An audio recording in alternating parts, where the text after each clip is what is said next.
Hey everyone, today we're going to be starting a new challenge run series. This time we're taking a trip to the world of Cocoon in Final Fantasy XIII.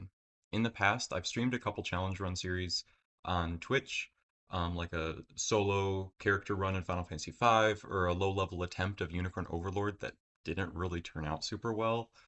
This time I'm doing something different and we'll be messing around with the Final Fantasy XIII randomizer mod. It's scary, taking a game like the back of your hand and completely flipping it over on its head. So of course, that's exactly what we'll be doing. The mod is fully customizable with so many different adjustments you can make to really make your playthrough your own. Some adjustments can make it easier, others make it a lot more difficult. And trust me, we definitely did not select anything to make this any easier. As a side note, I am recording this intro after already having played through the first few hours of the game, so there may be some inconsistencies in my understanding of the mod in the first few episodes. I'll be sure to clear up any errors with this intro and also in later episodes as we learn more. I am going into this completely blind, just like most of you. I'll also leave a link to the mod in the description of every video, so you can give it a shot yourself.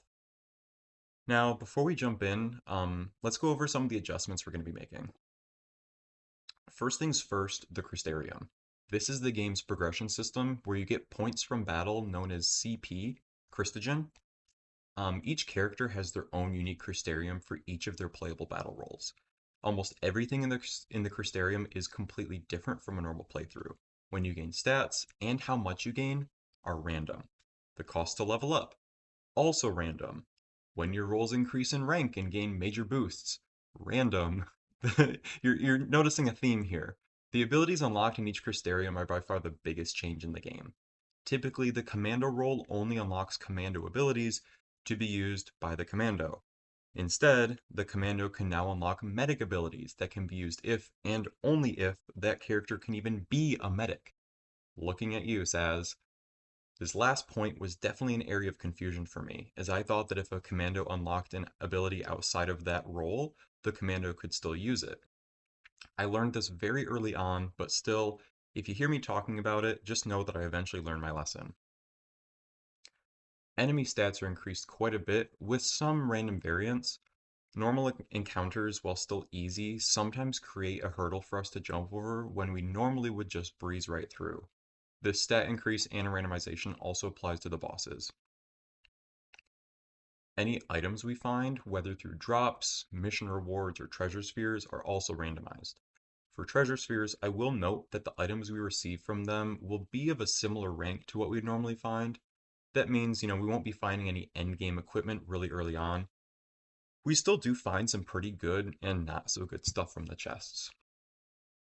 Shops have also had some pretty big changes. Shops are still unlocked at the same points in the game, but their contents are randomized as well. I did have a setting checked that switched around what shops are unlocked, but of course that turned out to not make any difference at all since the items available are different from what they would usually have. This is probably the biggest increase in difficulty, especially for the early game. Finally, the equipment. For those of you who are familiar with this game, you know that the passive abilities on weapons is what determines the great from the not so great. Passives like ATB Advantage and the Chain Bonus Boost are some of the strongest passives in the game, but in this mod, they could be tied to a weapon that has terrible stats. Each weapon has a random passive ability, and their starting stats are all switched around.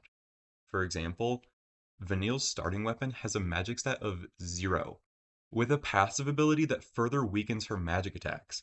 I didn't realize this passive did anything outside of dropping the weapon stat to 0. I was basically beating God with a stick whenever I used Vanille, and somehow I didn't realize this for a good portion of the game. In a normal playthrough, you'd find a weapon with a passive you like, and you carry it with you all the way through to the end. This time around, though, we'll have to do a bit more exploration to find the weapons we like before we can commit to anything and really invest upgrades into that weapon. Similar to weapons, some accessories have been randomized. Some of them, like the stat boosting ones, are the exact same as the base game, thankfully. However, some of them have completely different effects than what we would typically see. Items like the Aqua Ring, which reduces the damage taken from water attacks, will now instead provide a buff to the Saboteur roll. So this kind of creates a lot more experimentation and a lot more options than what you'd normally see in a regular playthrough of this game. When you pair certain pieces of equipment together, they can create an additional passive ability known as a synthesis effect. How you unlock these effects are still the same in the randomizer, but the actual effects are different from what you'd normally find. All of this to say, any strategy I had going into this about what equipment to use is thrown out the window. With that, let's jump straight into chapter 1 of the game. While usually the first two chapters are relatively straightforward without much variation, this turned out to be some of the most challenging fights of the game. You'll see why. Anyway, apologies for the long intro. There was a lot to get into and some things to clarify. Now, let's begin. Alright, let's hop right in. So I'm going to be skipping through all the cutscenes. If you want to, this isn't meant to be a story playthrough, just trying to do game only so we can get a lot of the fun out of the randomizer right away. So thankfully, a lot of these tutorials we can skip, especially beginning of the game. This game is pretty simple. It's kind of a similar battle system to like the earlier Final Fantasy games where you only really have one or two options, in this case attacking and then healing with items. What is cool about this game for those who haven't played it is there are some area of effect abilities that allow you to sort of play with the positioning of the enemies. Fortunately, just fighting a boss, we only have the option to attack here, but the first chapter or two of the game do start off pretty slow in terms of the gameplay department, so this might not be the most exciting portion of the video to watch. But we will be skipping through all the cutscenes, so things will go by pretty quickly. So chapters 1 and 2, we won't really see a whole lot of randomization in terms of the battle system, like as far as the abilities or the stat gains, because the Crystarium, which is this game's version of like the Sphere Grid or the license board from Final Fantasy XII, it's the in-game progression system, the leveling up system. You don't get access to it until chapter 3, but we will be able to see a lot of the fun stuff with the shops we have coming up, as well as just like the enemy drops and the treasure chest gains as well. So we can see this guy's actually... Let's see, I'm trying to figure out, there we go. Yeah, so looks like this guy is a little tougher than normal, I want to say. I don't remember him dealing this much damage before. I feel like he's only halfway dead and I've already had to heal once. I don't think that's typical, I could be wrong though. And yeah, you saw here he has a chance of dropping blue mycelium, which I don't think this boss ever normally drops anything. If it does, it's probably like a potion. But...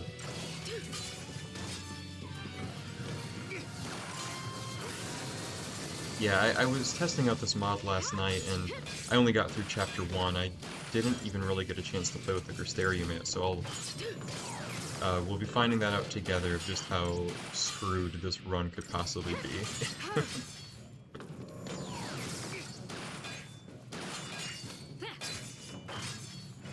There we go. Perfect. Let's see if we got anything from him. Yeah, 3 Seath Tears and 3 blue mycelium. Yeah, that's a little inaccurate.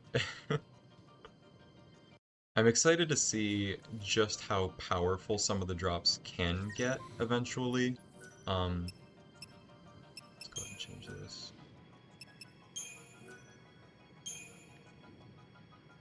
Yeah, I'm excited to see what the potential drops are, because I've only seen them drop like crafting materials. I haven't seen them drop any like weapons or accessories yet, but I imagine that is a possibility. Alright, let's check out our first store, the Unicorn Mart. Typically this has like potions and maybe some low-level accessories, I think. But it seems like here we have a lot of options. Okay. New weapon for lightning, snow, hope, Fang, won't be able to use that for a while. And then just some general accessories.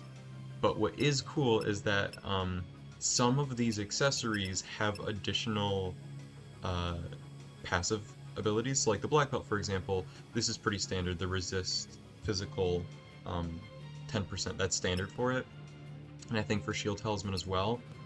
But this Lightning Charm having Siphon Boost, that's completely new. And then these abilities as well. I think, yeah, I don't recall the Ninurta having the ATB advantage. Taming Pole, Stifled Magic sounds right. Paper Tiger sounds right. Yeah, I can't remember if... Yeah. Well, let's check out our current equipment to see what passive abilities we already do have. Because I think I saw something on Lightning's about having improved cure. Yeah! Sweet. Thank God she gets Medic. That'll be really nice. And then he gets Random Wind Eater. Oh. Interesting. I don't think that'll help out very much, but maybe against the Seathstone missions for like the what's the first one? I know Vercingetorix is the last one, but the Flyers who cast the Levin Bolt ability, I think that's Wind Elemental, if I'm not mistaken. So yeah, Saz could come in clutch for that with that weapon.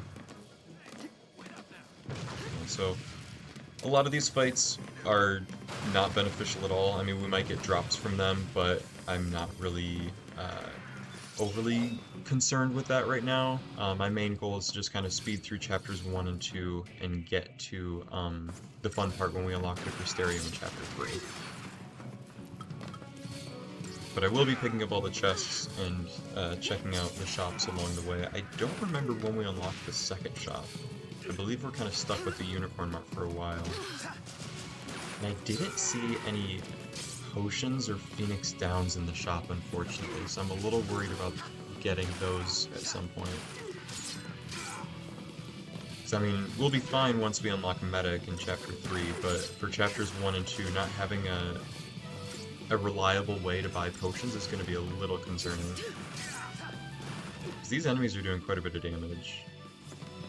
Like, more than normal, I think. Like, Lightning's almost dead, and this is the second battle of the game. Any good drops? Nope, okay. Can these guys even drop anything? Let's see if they have showed up yet.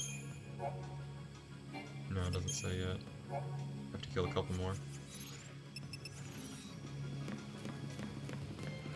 Yeah. So we'll be speeding through this, skipping through any cutscenes, trying to avoid as many battles as possible, and not getting shot down by that thing.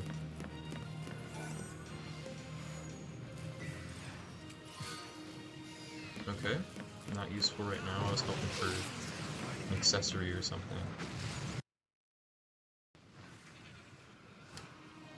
Definitely a long game. Like, yeah, let's see if these guys drop anything. Haven't fought the wolves yet.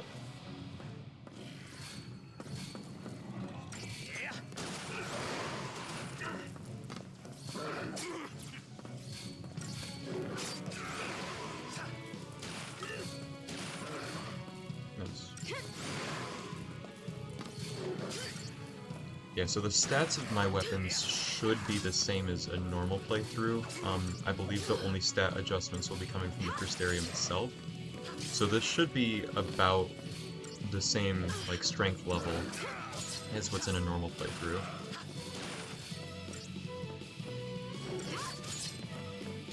Man, this stagger system is making me want to rant about Final Fantasy VII. I love Remake and Rebirth, don't get me wrong. But the way they implemented the stagger system, I'm not a fan of. I love how 13 did it. I mean, it's definitely like the thing you're building to in battle. It gives every battle sort of like a intermediate goal between, you know, starting the battle and killing all enemies. Sort of having that intermediate goal of, like, I need to stagger this is sort of nice. And the way Final Fantasy VII did it just makes it feel like it's going to happen regardless of how you play that game. I feel like with 13 you have to strategize around how you stagger, how much time you want to spend building up the stagger gauge, whereas in 7 it just like sort of happens and doesn't really add much of value to it because you can't really play around it. You just sort of like attack like normal, use your abilities like normal, and then just continue doing so once the enemy's staggered. Yeah, I don't know. I see a lot of the idea they were going for with the battle system with Remake Rebirth. I don't know, I just love the 13 battle system, and I feel a little edged by just getting the stagger system and nothing else. I just think the 13 battle system is so unique. Like the job changing on the spot and the idea that like sort of like constructing your whole loadout with your characters, I love that. Like 10-2 sort of did something with it with the dressier change system, but having to do it like one at a time and not able to change like all three of your characters right at once, I felt sort of made it feel a little, I don't know, a little clunky. With 13 being able to switch your characters like super fast on the spot, I absolutely love the flow of combat in this game. And I'm surprised no one has tried to like replicate it to some degree. Because I feel like even those people who don't really care for the story or the um, linearity or the exploration, like the rest of the gameplay, I feel like everyone can sort of agree that the battle system is very fun, or not like at least like pretty fun, and has like a decent amount of challenge and customization to it. You know, each run you can select different characters, different roles to have them specialize in, things like that. Yeah, see, we're only just now getting the item usage tutorial. Like, we should have gotten this a long time ago. It's just proving to me that the enemies here are much stronger than normal, which I'm a little nervous about getting through these first couple chapters now.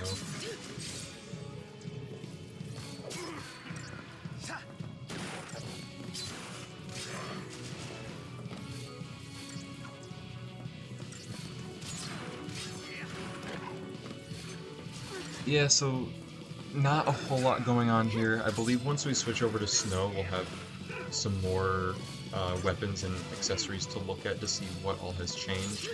I am excited to see, so for those of you who don't know, one of the sort of things you want to look for in your characters with this game, if you're really going for like optimal loadout, hey, a potion, nice. Who dropped that? Let's see. Um, yeah, anyway, one of the things you want to sort of look for is, I can't open it right now, is animation time. Sorry, I keep getting distracted. With animation time, you have some characters who move a little slower than others. Like, everyone has the same rate of ATB charge, but not everybody has the same speed in which they actually execute those. Uh, so, for example, Snow, who's typically your, like, sentinel, um, attacker kind of guy, he, actually has one of the fastest magic casting animation speeds. So if you're able to build him around like being a magic user, he can actually just completely decimate almost any boss fight with him as a commando using Ruin or having him as your main Ravager as well. There is a weapon late game, I think it's called the Baymark or something like that, for Snow that is, I believe it's his only weapon that really has a large priority in magic over strength. So, if, say for example, in the Crystarium, with the stat growth being pretty randomized, if Snow does have a proclivity, I guess, toward being a magic user, we're absolutely going to use him.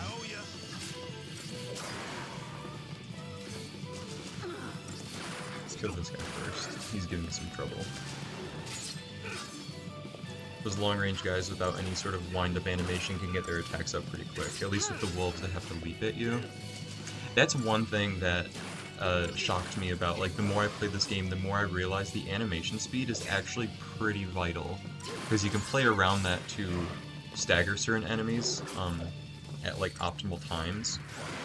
And then also just, like, being able to stop an enemy during their attack animation is pretty nice, like with a stagger or with a killing blow. Like that right there, if I got my turn in just like a half second sooner, he would have been dead before he was able to leap at Saz. So it's kind of cool that like they don't just use their attacks once their ATB is full, they sort of have that same disadvantage that I do as the player.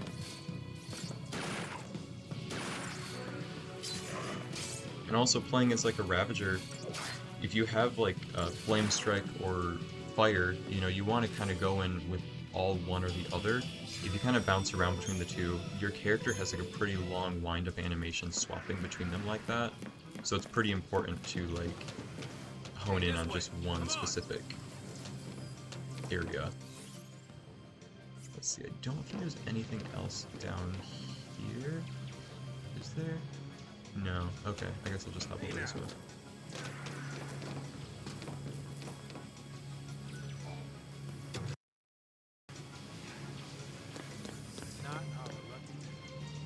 Here we go.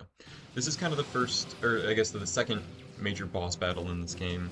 And this enemy design is so sick. I absolutely love this guy, the Psycom Warden.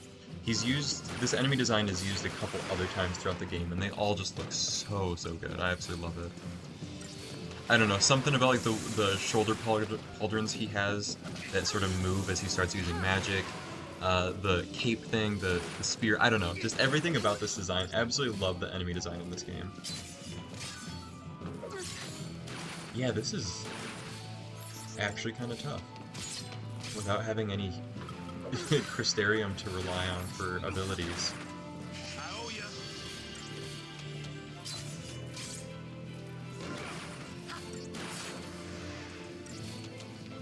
There we go. Perfect. Yeah, so the stagger system in this game, if you're not familiar, as you deal damage to the enemy, you build up that meter in the top right, and that percentage is like a straight multiplier to the amount of damage you're doing. So essentially, the more times you attack an enemy, the more damage you will end up doing for later attacks. Just the basic attack command, it kind of varies by character. Like Lightning, for example, fills it up by about 0.5 to 1.5% for every time an attack connects. Which doesn't seem like a lot, but I mean, doing 200% damage versus 100% damage, you know, you're able to deal quite a bit of damage to these guys if you build around that stagger system. Early game like this, before we have our paradigms and like different weapons and things like that, playing around stagger can't really do it as much. It's just sort of a straight just attack until the enemy dies. But later on in the game, there are other ways to sort of manipulate the stagger by like stagger locking an enemy, sort of keeping them at a high percentage without a chance to drop down. Ways to build the stagger meter quicker, have it drain slower. There's a lot of ways to sort of manipulate that to make things more in your favor. So now we're hopping over as snow. Let's see what's in here.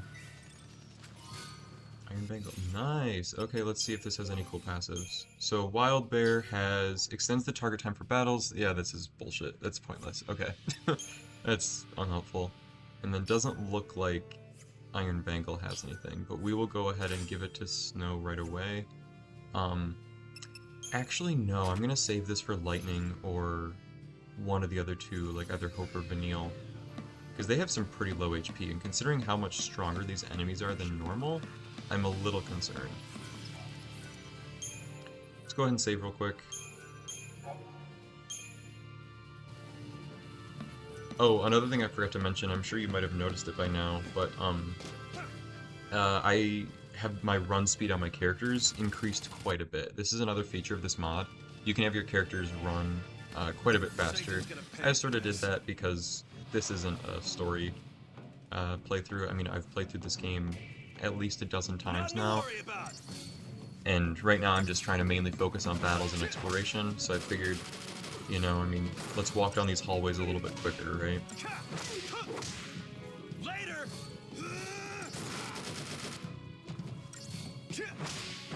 So a cool thing about these fights is Godot and Lebreau will actually heal us, so I won't have to be using any of my potions. They have their own sort of stock of them that they'll be running through, and then they also can't die, which is really nice. You know, these fights as Snow are pretty easy in comparison, especially since we won't be having to use our items. And also Snow's quite a bit stronger than Lightning, sorry.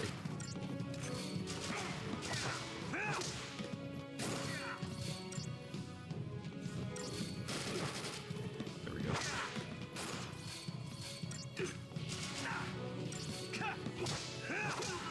Nice.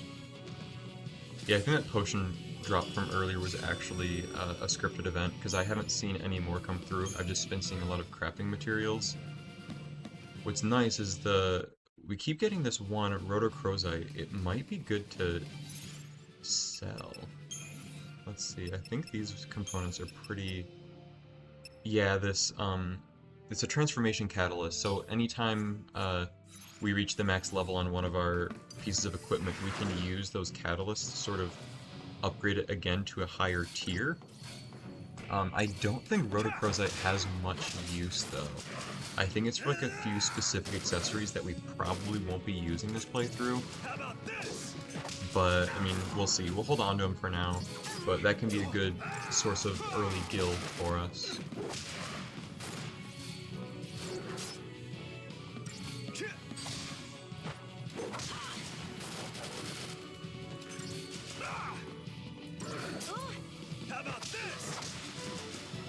Yeah, so the first few chapters of this game, you're in a party of just like 2 people. Like, you know, you have Lightning and Saz right now, and then you'll have Lightning and Hope, and then you'll have Saz and Vanille. You know, it kind of pairs up these characters, which I think will just make it a little more difficult, considering one of the things that is a fear, or I guess a worry of mine, is that our medic won't learn any medic abilities, or our Ravager won't learn any good spells, you know, since all the abilities we learn are completely randomized, apart from like a few like select ones. Like I think everyone will learn Libra, the technique to scan enemies, but I think like the actual like roll abilities, since they're completely randomized, I mean, our medic might not even be a medic, so I'm really excited for that, but also of course a little worried, since say Lightning and Hope, who thankfully both have a medic roll available to them, what if neither of them get good curing spells? Or, even worse, when we switch over to Saz and Vanille, Vanille's the only one who has access to medic. So, yeah, but then again, I mean, we might get a healing ability as a commando. Yeah, I don't know, it's so weird to think about it in this way.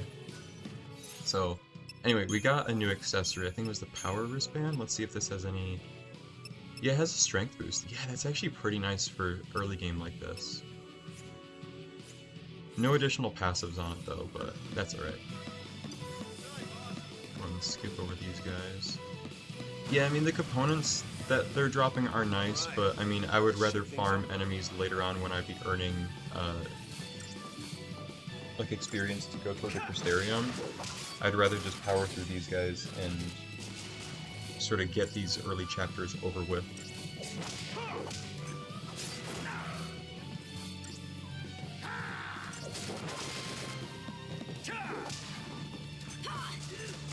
Maybe I should have put the power wristband on Snow. I just don't remember if...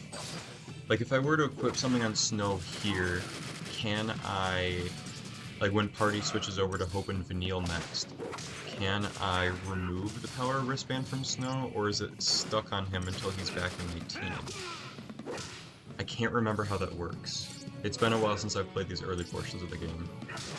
Because ideally, I mean, Snow is good right now, he has 2 other party members with him, but when we get to our more squishy characters like Hope and Vanille, I would prefer them to be holding onto the accessories, but I guess we'll see. Alright. Ooh, right, okay, next boss fight. This guy's pretty easy though, typically. I mean, a lot of these boss fights are just big health sponges, they're all pretty straightforward. Thankfully, Lebro will heal us here. Because this guy does look like he hits pretty hard, like 3 hits and I'm dead, it looks like.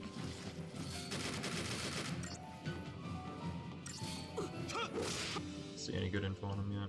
No. Ooh, yeah. There we go. See? There we go. All healed up. Perfect. I remember my first time playing this game being so amazed by these battle set pieces. I mean, if you look back at like just the couple Final Fantasies before this, like 9, 10, not so much 12, that doesn't really have like battle set pieces, but like 8, 9, and 10, for example, you know, you have some camera work going on with those, particularly 10. That one was really cool, like in battle, like just changing different angles.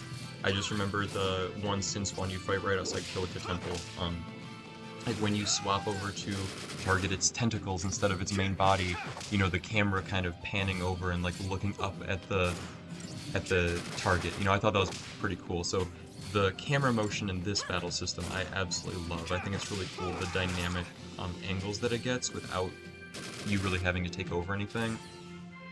It just makes the battles feel so much more alive, and I absolutely love this game. I will gush about this game for hours if you let me. I'm probably one of few people who loved this game when it first came out and continue to love it even more. Alright, I think we're back to Lightning and Saz. Yeah, here we go. Yeah, so Lightning only has 200 health. I think she's going to be getting the Iron Bangle. And then maybe for, like, Hope or Vanille, I'll give them the Power Wristband for now. Yeah, because in Chapter 2, there's a good portion of the game where you're pretty exclusively playing as Hope and Vanille, like right at the start when you enter the chapter. Oh shit. Come on, there we go. Yeah, let's not get a game over in Chapter 1. That would be embarrassing.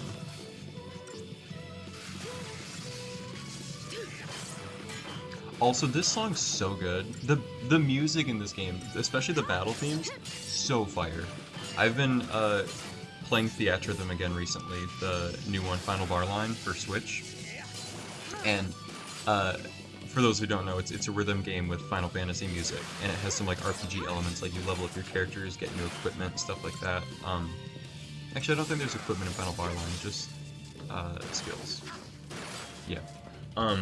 But yeah, so one of the best songs to farm levels in and like item drops is actually this song.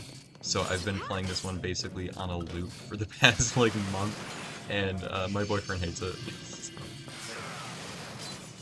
How much health is this guy? Not a lot, just feels like a lot because his stagger is higher than normal than the other fights we've had. Any good drops? Nope, nothing. Okay. Just a lot of components, a lot of crafting materials, not a whole lot of interesting weapons or accessories just yet.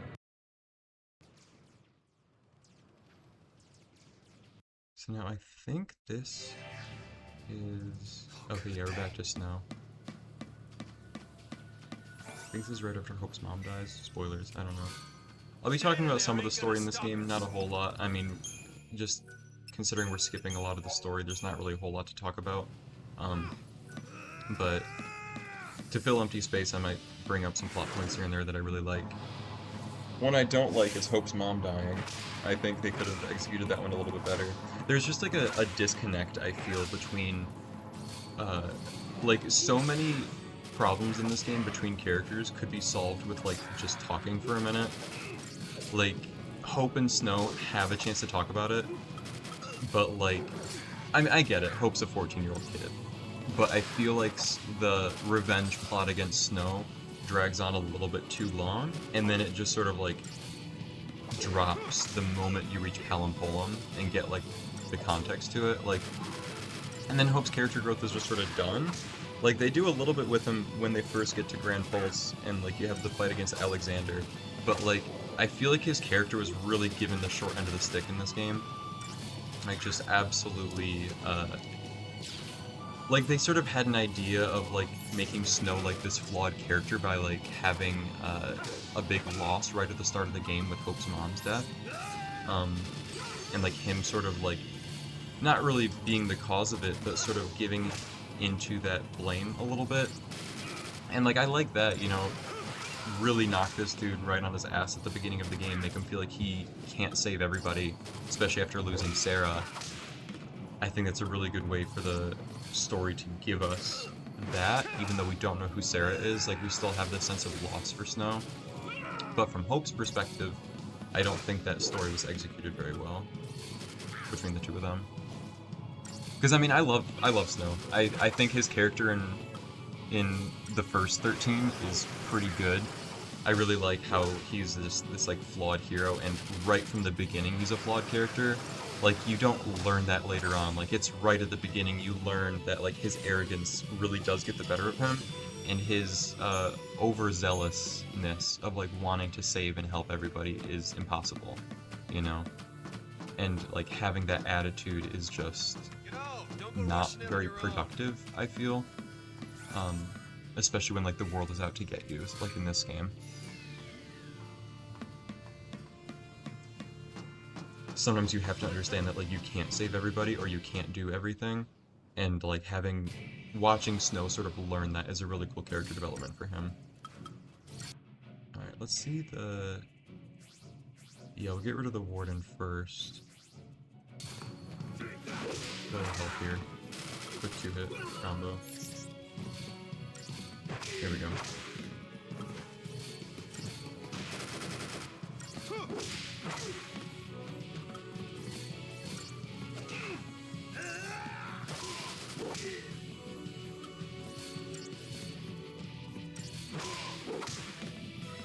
Sweet, okay. Moving on. I think there's a... Is there a chest behind here? No, there isn't. I feel like there was. Yeah, I guess not. Okay. Alright. Yeah, trying to skip too early. Here we go. I think this is what leads us into Chapter 2. Chapter 1 is pretty short. Let's see. Is this Chapter 2 now? I can't remember. Anyway, we're in our new characters now. No, we're still in Chapter 1. Okay. Right at the end of it, though. Okay. Last two characters we'll be getting for a while. Let's see. Hope with his Airwing. Critical Veil. Okay, that's kind of nice. Help us against some debuffs, I think. And then let's go ahead and... Okay, so he has 28 strength. She has 23. Oh, you're right. She doesn't have her weapon yet. Yeah. I feel like he'll be a better use of the power wristband right now. Actually, do we even get in any fights here? Nope, no items. Okay. I can't remember if we get in any fights here or not. At least not until Chapter 2 for them. Maybe I should have held off on that power wristband. Can't remember if we start Chapter 2 with them or if we start it with Snow. Watch me just be completely wrong and we start with Lightning.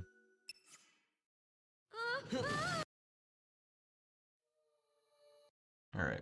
Chapter 2, we're inside the Pulse Vestige. Oh, we do start with them. Cool, okay. Ooh. Vanille has 350. She might actually want the power wristband and give the Iron Bangle to Hope. Does Vanille usually have more health than Lightning? I guess just as sort of foreshadowing to show that she's stronger than she looks. You know, the same reason she has 3 ATB charges right from the very beginning, and the other characters only have 2. Okay, so we just got a new shop. Do we usually get a shop here? I don't remember. It's just been so long since I've done the beginning of this game. Okay, she has 45 strength. The Iron Bangle, let's give it to him, because otherwise he'll die way too soon, and then give her the power wristband. Ooh, shit, Stifled Magic. Oh, that's not what I wanted to see. Oh, that sucks. That sucks. Vanille is usually one of the best healers and magic users in the game, so having that Stifled Magic is a real hindrance. I guess we'll see what abilities she gets. Hope they're a little more physical in nature.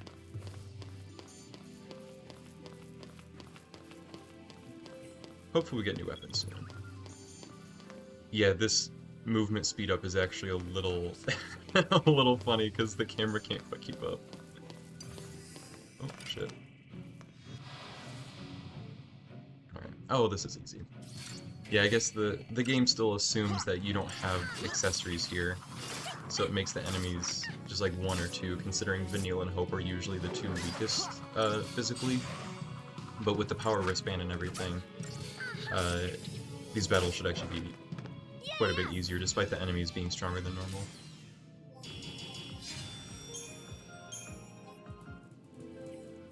Alright, I just want to check out what's in this shop here. Let's get these guys going. Grab this chest, and then check out the new shop we just unlocked.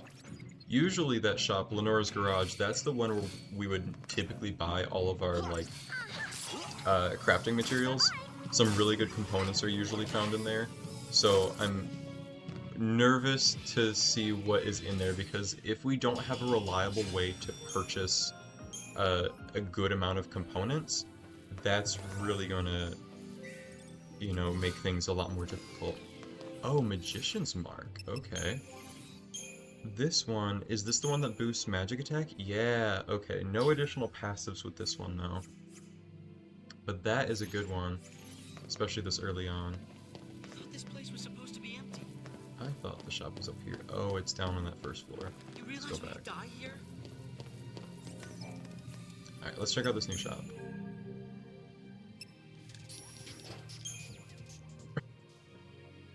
Okay, perfect. Great. One item. And it's a gun that doesn't even have a passive. Okay, great. So we'll never use Lenore's Garage. Great. Let me check. I already forgot what's in Unicorn Mart. Any decent? Yeah, I guess the black belt's good. We do have a way to get some crafting materials in Shattered Bone. That's nice. Ninerta might be better since it has ATB advantage. Yeah, and it's pretty cheap too.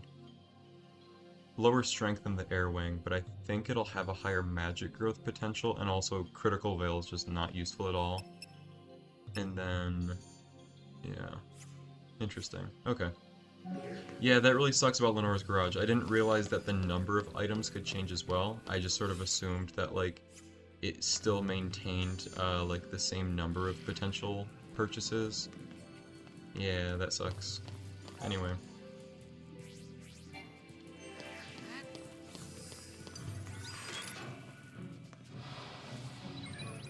Thankfully there's a lot of shops in the game, so for Lenore's Garage to have one, I mean, I feel like we gotta make up for that somewhere else with a shop having, like, a dozen items to buy. But I suppose we'll see.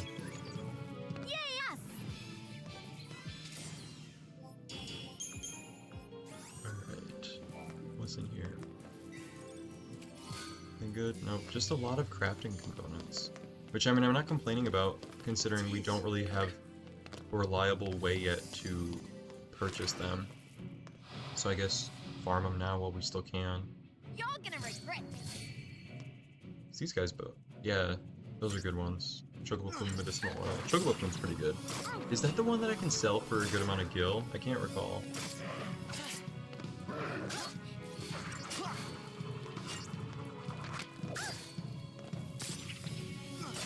Staggered. Finish him off, hope. Stole one of my hits. Yeah, that's another thing about this game. Kind of reminds me of like the original Final Fantasy, like for NES or like the Golden Sun games, where it's like if you already start your attack animation and one of your other party members kills the enemy, sometimes you will like still continue that attack animation despite the enemy already being dead. So like you sort of waste an attack in that case. Yeah.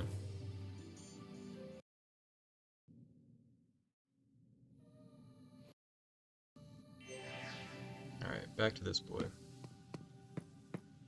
And you got items in here. Nothing here.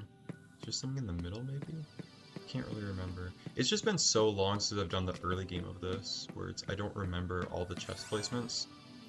Thankfully, the maps are pretty straightforward, where I don't think I'll be missing any chests, but let's throw a quick save in here.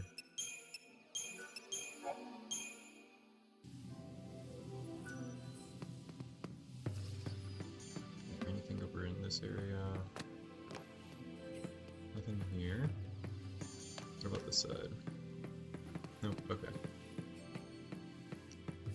I wish there was a way to come back to these areas. This gives me like Final Fantasy XII vibes, like the Still Shrine of Miriam or like the Wraithwall's Tomb. I really love these sort of like ancient structures like this.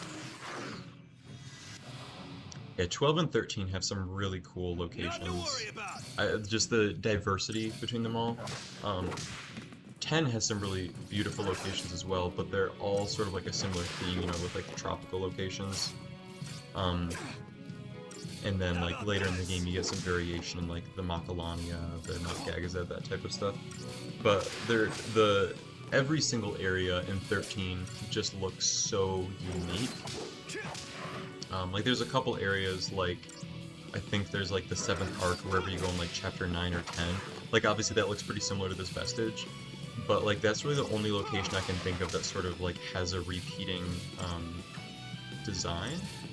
Because I feel like every other location is just so unique and different. Like, yeah, I love it. The art direction of this game is just absolutely beautiful.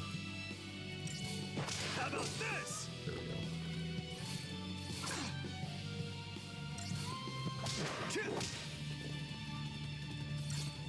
Finish him off before he kills me. I really don't want to have to waste a potion here.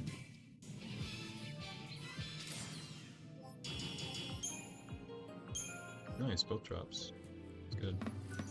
Alright, is there anything on these sides? Any chests that I might miss? No, looks like they're both empty. Okay.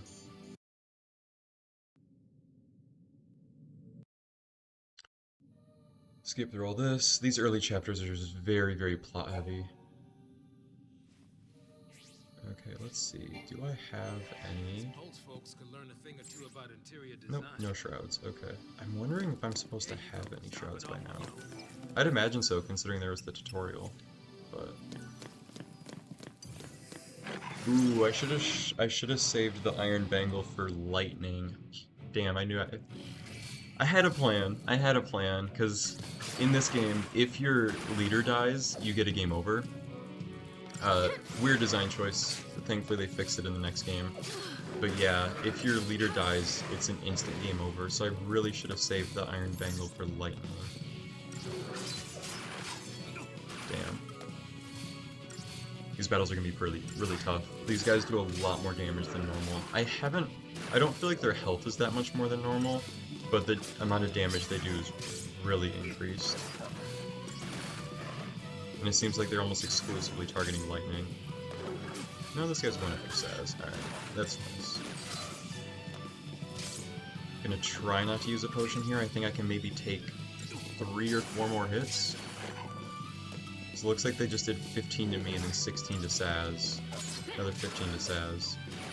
Yeah, so I can take a good 2 more hits before I have to worry about taking a potion.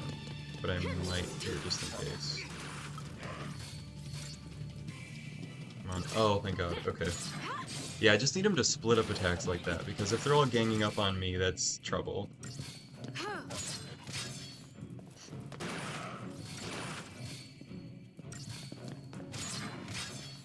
Alright, finish them off. Nice. Perfect. It is nice having a lot of different drops. Okay, cool. Yeah, the Force gave us a Deceptisol. Don't scare easy, do you? Yeah, in these early chapters, considering you don't gain any XP, it is nice getting a lot of the drops that we do. It actually makes the fights feel a little bit more worth it. Because typically these early fights, like, there's really not any reason to do them. There we go. Finish them off, please. Nice. Yeah, without these... Because these drops are actually pretty good. I mean, we're getting really powerful crafting materials with, like, the chocobo plume and just an oil. The rhodochrosite is a good, sell. Some kind of welcoming present from that first recon team they Did they detect me? Nice, they did it. Sweet. Easy win here, then.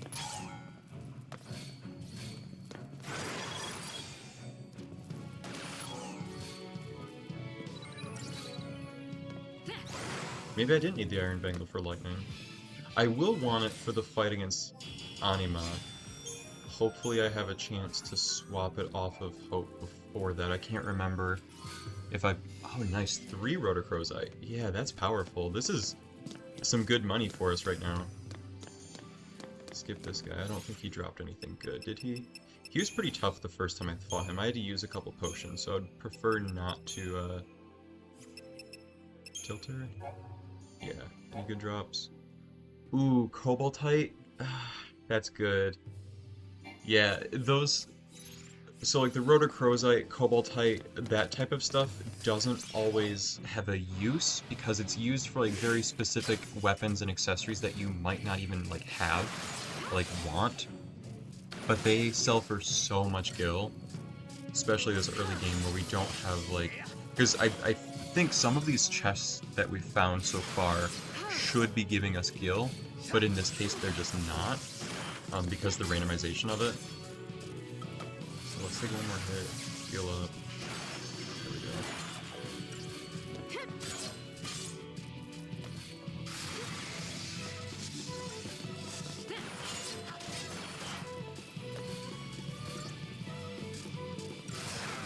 I thought we could kill him before the stagger ended. Oh, not quite. How much health left? 308. Okay, we should be able to kill him before I have to heal up again. I just really don't want to have to use a second potion. Oh, shit. He's only targeting me. Come on, just hit Saz like twice. That's all I need. Because this is now I'm down to 3 potions. I'm really worried about this fight against Anima. Yeah, we're gonna stagger him again before. Okay, there we go. Nice. Yeah, that was maybe not worth it. Let's see. Do I even get anything from it? Nope. Okay, great. I just wasted 2 potions. Perfect. Love to see it. Just one wolf feather. Right? Please just be one. Ah, no. These guys are easy though. Like 2 hits.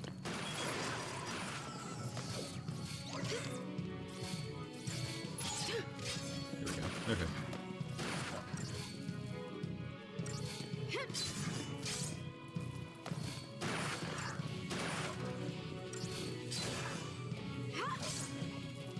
I'm curious to see just how randomized the abilities are going to be in the Crystarium. Like, for example, Lightning has like Commando, Ravager, and Medic. Like, she's a really good all-rounder, but will she even get abilities for Commando, Ravager? It's going to be so hard to build teams around because I'm going to have to remember, like, yeah, like maybe Snow has Cure, but only when he's a Saboteur. So I might need to like have him as a Saboteur to even heal my guys, you know? So I'm really curious to see just how... Oh, I should have passed by this. Yeah, I don't want to do this battle. I might use the Deceptisol to get past him or see if I can find a way to fake him out. Get him off to the right.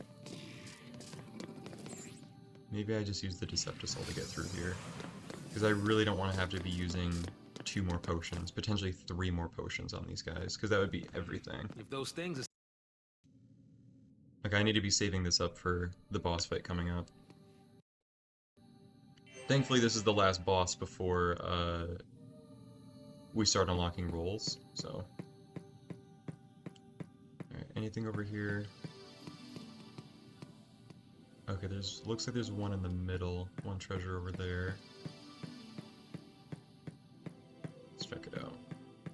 Please be a potion. Please be some sort of usable item beyond just a component. 400 gil, that's nice. That's nice.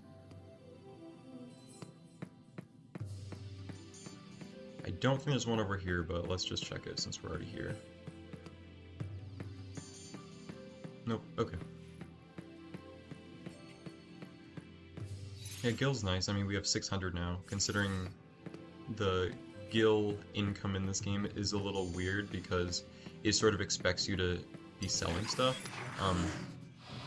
A lot of enemies don't drop Gil, and like the Seatstone missions don't give you Gil either. They just sort of give you items to sell to like get Gil. So any Gil we can find in the meantime is good. I mean, the shops are shit, so maybe not. Maybe Gil's worthless this run.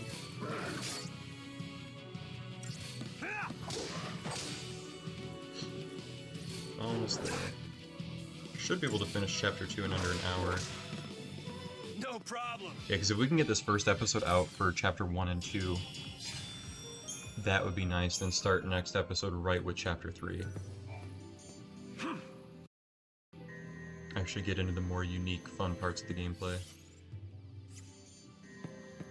Alright, why'd I check the map? And most of this game is just walking forward. Hang on, baby. Alright, back to these two. Okay, so let me go ahead and take this Iron Bangle off of Hope, because he's not in the fight against Anima. And I might actually do the same for Vanille too once I get up there. Because the first major boss fight of the game against Anima, you fight him with, I believe it's Lightning, Snow, and Saz. So ideally I want to give the accessories to them, because that boss can actually be pretty tough I'm tougher than you thought, huh? without the extra boost that I gave them with this randomizer. So I think I'll take some stuff off of them. Let's get this item over here.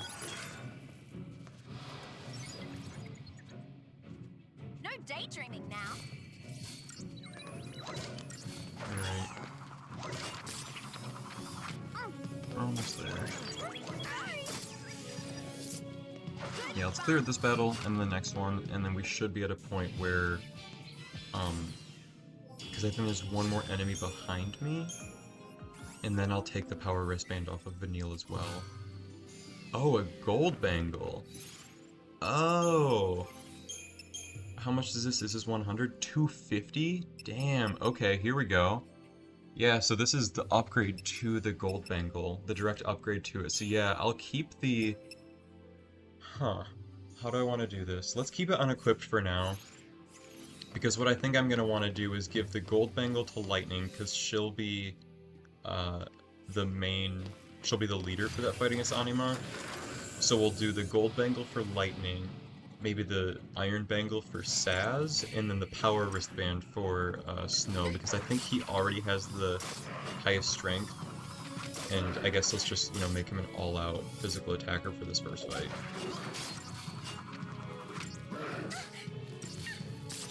And he already doesn't really have much of a risk of dying, because I think base stats he already has like 400 health, whereas Lightning and Saz have around 200, and I think 220 respectively. So yeah, those are the two that we really need to worry about dying. There we go. Nice. I think Hellflash just finished up here. Nope. If he had 3 ATB, he could have.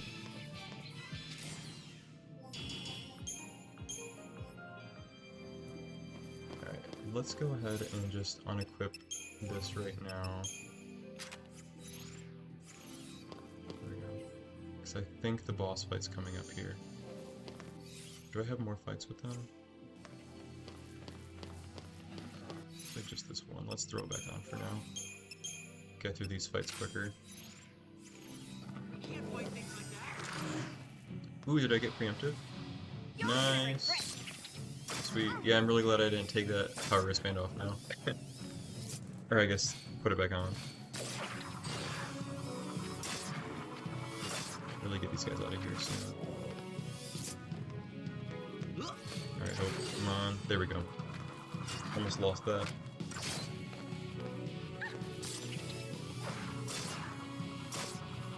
Yeah, I hope that Vanille can still learn some good magic, because her physical attack animation is just so slow. Sorry, Hope, we're moving 50% faster, we can't slow down. Okay, now let's take it off, because I don't know, I could be regretting this. I don't know the early parts of this game well enough to remember how many more fights we have with these characters before we swap over. And this sounds like a... Oh, the Seath. Okay, cool. Snow's good though, so we're good. I was gonna say, fighting 3 Seath with just these 2 kids would be a little tricky without any good accessories on them. Oh shit. Am I about to die? Oh my god. God, yeah, I really need the accessories equipped then. Holy shit.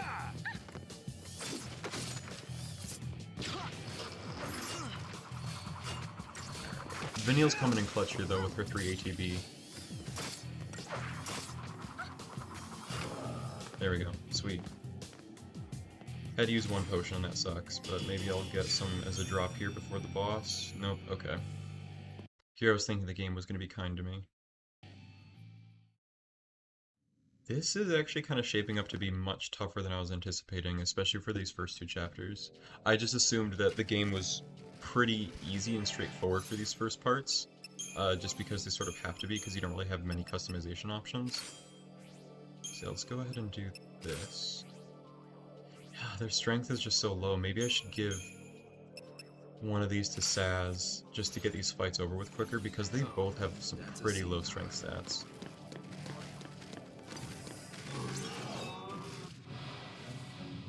Fighting against 2 Seaths should be pretty simple. I think it's once we start getting in the territory of 3 enemies at once that things start to get a little dangerous.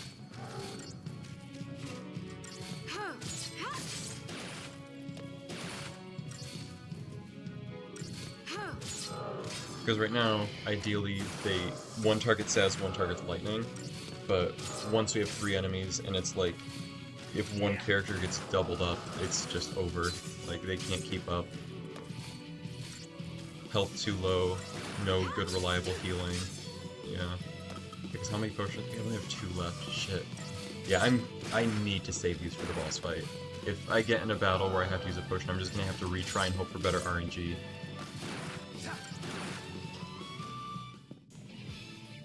Hope that the targeting is in my favor.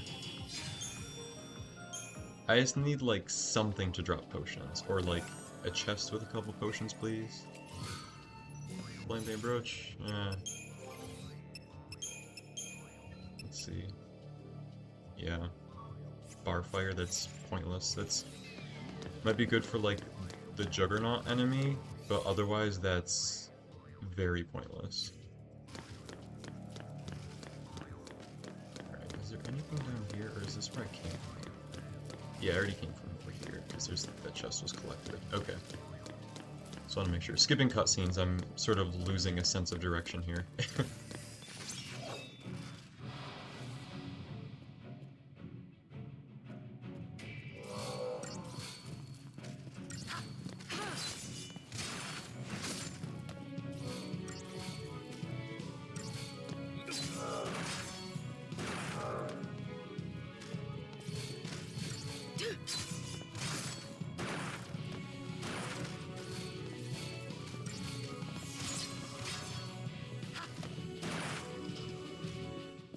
Okay.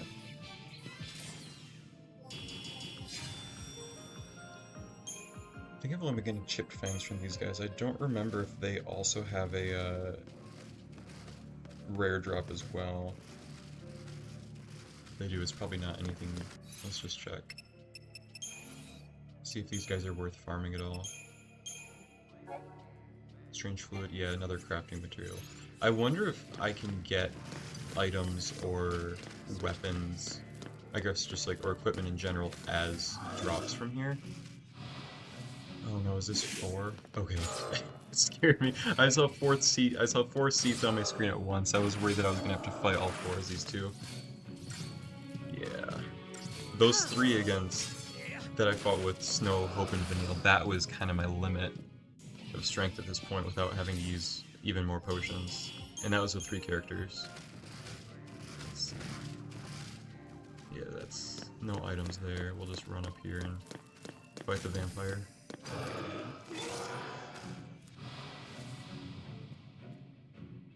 Actually, I don't think this is the vampire. This is, Ghast.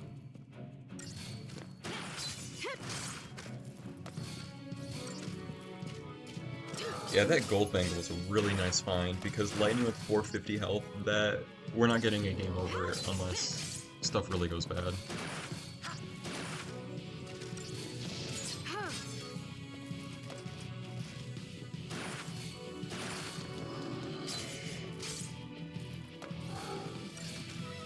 Damn, why didn't I use that Flame Bane Brooch? Here I'm thinking nobody casts fire.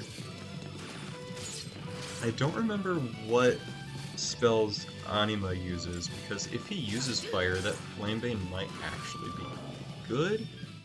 Better than like the Iron Bangle, which only has 50 health. It might be better than that, I'm not sure. Is there a chest out here? Nothing on that side. Nothing on that side. Okay. We're good. Good to keep moving. Okay, let's save, because I know the boss should be coming up soon. And it's been a good minute since we saved last. Let's check the shop one last time. Yeah, that's 4,600. Let's see, how much do my catalysts sell for? Yeah, the rotochrosite's 2,000 each. Nice. Yeah, that'll be really good. I might actually just sell... no, I'll hang on to him. I'll hang on to him. I don't want to sell stuff too quickly. Because that weapon would be good for lightning, so I guess if I... Because it boosts both stats. If I have no other choice, like if I can't beat Anima with my current setup, I guess I'll have to, I do have that option of selling some rotochrosite and then buying that new weapon for her. And I think there's a weapon for Snow too, but that was like 200,000 gil, so we're not getting that one anytime soon. And I don't even really think it's that worth it. Really depends on his abilities, because it's high strength, low magic. I actually think 0 magic. So... Okay, and then 2 ghasts. Yeah, this walking speed bonus I actually think is helping avoid some battles. I'm not going to avoid too many battles. I think just right now I'm wanting to finish chapter 2 and get to Lake Brescia so I can start experimenting with the Crystarium and sort of seeing what my teams are going to look like. So I think right now I'm just trying to rush through a little bit. Do I use a potion or no? They're only targeting Saz. Come on, you gotta switch it up and target me. He's gone. Damn. Okay, I think I gotta retry this.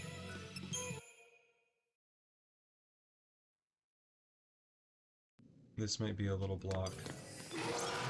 Thought I made it in between them. Shoot. Okay.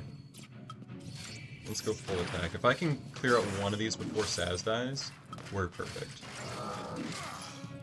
But they're both targeting him, so I don't know if that's gonna happen. Yeah, he's gone. Shit. We'll see. We'll see how far I can go with just lightning, because she has double the health he has. And if I can avoid some fires, like if they just strictly attack me and don't use magic, I should be fine. Oh, that guy missed. Sweet. Okay. Oh, here comes the first fire.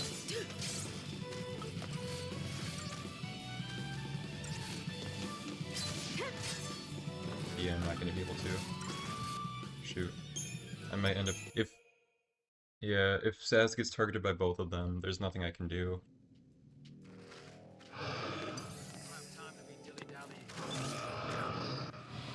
Trying to see if I could turn him around to get a preemptive, but no.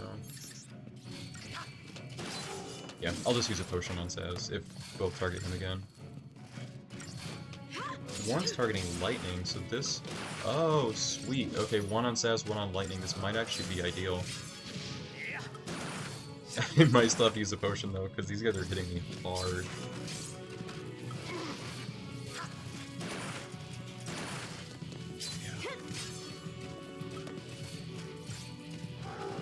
Oh shit, now he's attacking Saz. Shit. We're dead. Damn it. This is tough. I didn't expect to hit a roadblock before Anima.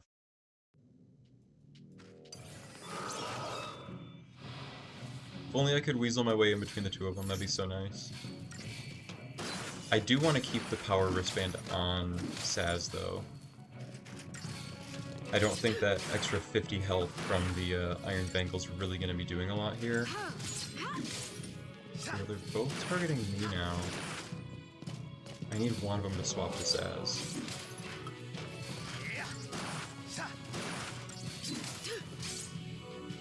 Yeah, because we're both at equal health now, so if they can get one hit on Saz, one on me, and I use a potion, that would be...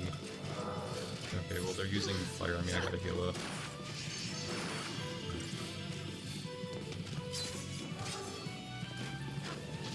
Shit. Okay, well he's on Saz now, he's dead. If I can survive the rest of this battle... Nope, I gotta use it. I gotta use that other potion. Shit. I might actually have to go back and sell those rotochrosites. I don't think I'm getting through this.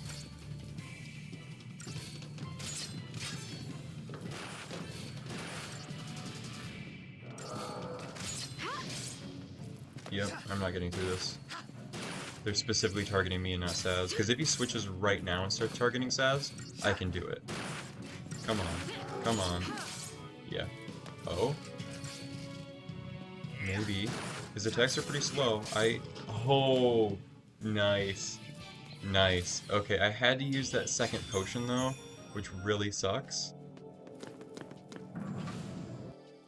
But...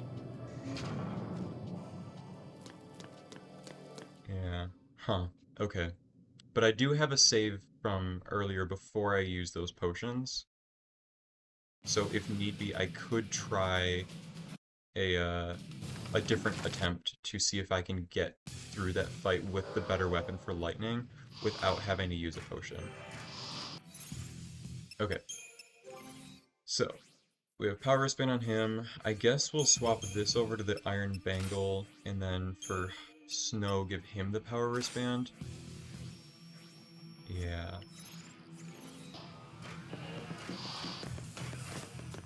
We're gonna avoid as many of these battles as possible. There's nothing good here. Okay, we're gonna save in a different slot though. In this one, I want to save. I want to keep one from before I use those potions. Because this is the boss right here. Let's see.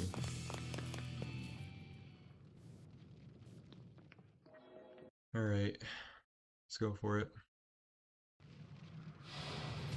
Yeah, I'm not excited about it.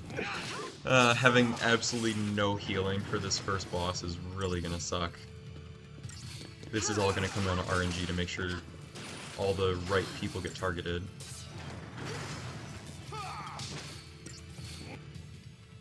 These guys pretty low health, maybe only a couple hundred. Yeah, only 360. What a brat. Alright, well that went smoother than I thought. Oh, does he bring the arms back? Oh, I forgot how this girl works. Yeah. She brings them back. He, she, I don't...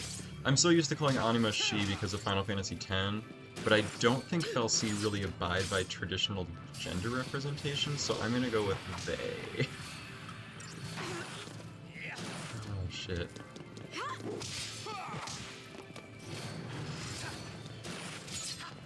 Already down to 250 on lightning. Saz hasn't taken any hits yet, which is nice.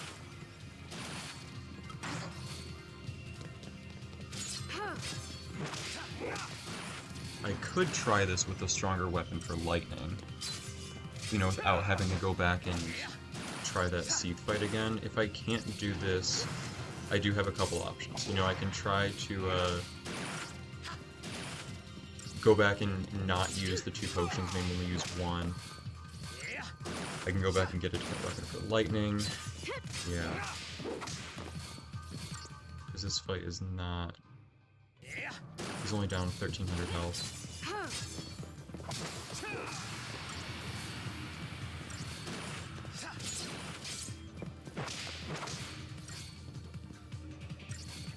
Just gotta get through this one fight. It's get through this, and then the game really opens up. We have possibilities because we can upgrade our equipment, can upgrade our Crystarium. Yeah, lightning's dead. Shit. I can't stop. Okay, well, let's end this episode here. Unfortunately, weren't able to kill Anima on our first attempt. I do have some strategies in mind.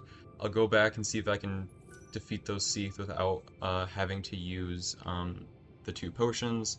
I can try getting a new weapon for lightning. Yeah. So we'll call it quits for right now. I'll think of some strategies and I'll come back to it. But appreciate you guys sticking around for this first episode. Please give it a like if you want to see more of it. This is a run that I'm really excited to do, so I think it'll be really entertaining. Really surprising to see, you know, what our character builds are going to be. It's going to be a very non-traditional look at a very linear, predictable game. So I will see you guys hopefully on a winning attempt with Anima.